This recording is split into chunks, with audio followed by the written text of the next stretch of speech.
A Black woman in Georgia is being kept hostage in a hospital bed. Her body is being forced to carry a fetus she'll never meet because she's already brain dead. This is Theocracy Watch. Good morning, fellow skeptics. This is Theocracy Watch, where faith-based laws don't just come for the living, they've come for the dead, too. In Georgia, gender-affirming care is banned unless the patient is brain dead and the hormones are meant to serve a fetus. Adriana Smith was young, a Black woman, 30-year-old nurse, and a mother of 4 who went to the hospital where she worked, Emory University Hospital, after complaining of severe headaches. She asked for a CT scan. They didn't run one. And due to their negligence, hours later, she collapsed from a massive brain hemorrhage. She was declared brain dead shortly after, and instead of letting her rest, the state has turned her body into a vessel. Under Georgia's heartbeat law, which grants personhood once fetal cardiac activity is detected, doctors are required to keep her on life support for the 9-week-old embryo she was carrying. Her mother, April Newkirk, pleaded with doctors to let her daughter go, but the law said no. Now, Adriana's body has been kept alive for months. Her immune system is gone. Her organs are failing. Her skin is breaking down. She's being pumped full of synthetic hormones to stimulate a pregnancy her body can no longer sustain. And the fetus, now at 21 weeks, isn't thriving either. It's already showing signs of fluid on the brain. But the machines keep going, and her family is footing the bill. Can you imagine the emotional and economic toll on this family on top of the already tragic loss? They're being forced to watch her body deteriorate while the state turns a corpse into a legal worker on both medical ethics and human dignity. The trauma of watching a loved one's body decay like this is unbearable, but Georgia's law doesn't care what it does to the people left behind.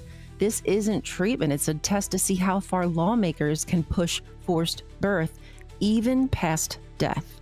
And for Black women in this country, the danger starts long before life support. Adriana knew something was wrong. She asked for help, and she was ignored by her own hospital, by her own colleagues, by a system that consistently underestimates the pain of Black women. Now, those same co-workers are using her body as a legal placeholder for a fetus that's already showing signs of distress just because they can. In the United States, Black women are more likely to die during pregnancy or childbirth than any other group, and Adriana's case is a brutal reminder that negligence is baked into the system. This is what happens when lawmakers override medicine, when theology writes policy and control takes precedence over consent. Adriana didn't choose this, nor did her family, and yet they're the ones paying the emotional and financial cost of a law that treats her body like property and her death like a technicality.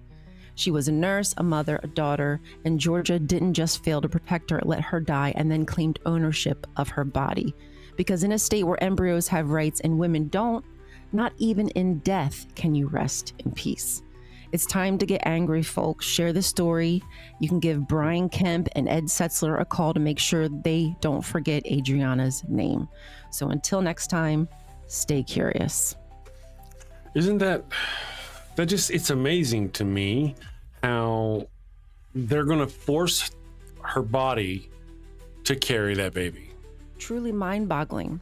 They're just using her body as they said, as a vessel. As an incubator. Yeah, just something plugged in. Yeah. Forcing blood into her body to grow this, a thing that probably isn't going to live.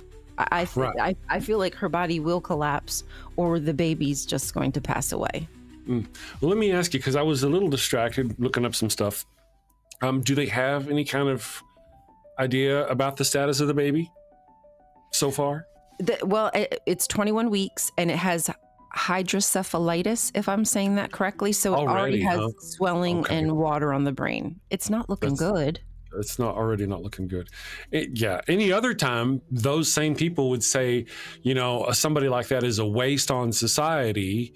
And if they were to live, they're a waste on society. They're not going to be these people. Right. Not that we think that way, but those same people would say that people who are living with disabilities or have this condition aren't Right. worth saving, or they'd cut their Medicaid as they're doing now. Absolutely. It's hypocritical. It's crazy, isn't it? How they can literally force their beliefs on other people like that. I mean, to the worst outcome. And we've also heard about other women who have bled to death in hospital parking lots because the doctors in the hospital were so scared of legal and criminal retribution from the state, which was driven by religious organizations and religious laws. And so these women die in their cars. I mean, it has happened more than once, or in need of medical attention.